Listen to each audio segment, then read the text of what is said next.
Sual verib bizə 3 dənə metal verir və deyir ki, 1 molun tam xlorlaşmasına sərf olunan xlorun həcmi litrlə normal şəraitdə buna uyğunluğu soruşur. Birinci natriumdan başlayaq.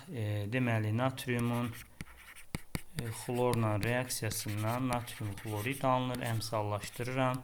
Gəlin baxaq, 2 mola 22,4-dür. Bizə 1 mola görə deyir.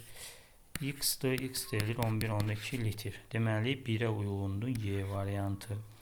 Gəldim, kalsiyum üstə gəl xlor 2, kalsiyum xlor 2. Burada da 1 mola 22,4 deyilə. Bizə də 1 mola soruşur. Burada 2-yə getdi. A variantı. Dəmirin xlorla reaksiyasını yazırıq. Dəmir birbaşa xlorla 3 valentlidir. Bura 2 yazıram, bura 3 yazıram, burada 2 yazıram.